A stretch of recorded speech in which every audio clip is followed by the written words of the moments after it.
గత ప్రభుత్వం రాష్ట్రంలోని అన్ని రంగాలు ఏ విధంగా భ్రష్టుపట్టిపోయినాయి, ఏ విధంగా ఇబ్బంది పడే పరిస్థితి వచ్చింది మీ అందరికీ తెలుసు. అందులో ప్రధానంగా పారిశ్రామిక రంగాన్ని ఒకసారి చూసినట్లయితే జగన్ అంటే వైసీపీ ప్రభుత్వం అంటే అందరూ కూడా పారిపోయే పరిస్థితి మనం చూసాం. ఉదాహరణ తీసుకున్నట్లయితే అమర్రాజ్ బ్యాటరీస్, జువారీ కంపెనీస్, వేల కోట్లు మనకు ట్యాక్స్ కట్టి ఎంతో ప్రతిష్టాత్మకమైనటువంటి ఈ కంపెనీస్ జగన్ అంటే భయపడి పారిపోయినటువంటి పరిస్థితి. వాళ్లే కాదు, గత 5 సంవత్సరాలుగా పారిశ్రామిక రంగం మొత్తం కుదేలైపోయి ఉద్యోగాలు లేక యువత అంతా కూడా ఏ రకంగా ఇబ్బంది పడుతున్న విషయం మీ అందరికీ తెలుసు.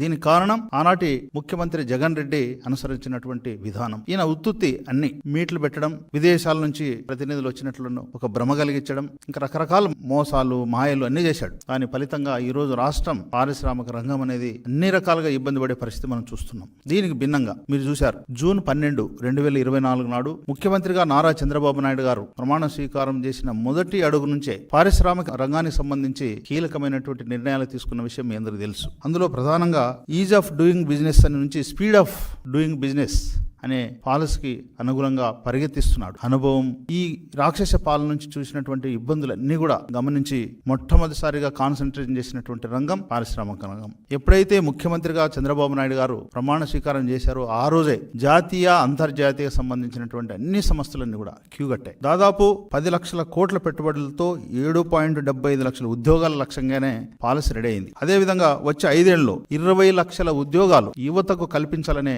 ఉద్దేశంతోనే ముఖ్యమంత్రిగా చంద్రబాబు నాయుడు గారు, యువ నాయకుడైనటువంటి నారా లోకేష్ బాబు గారు ప్రతిరోజు యువత గురించి ఆలోచిస్తున్న విషయం మీ అందరికీ తెలుసు.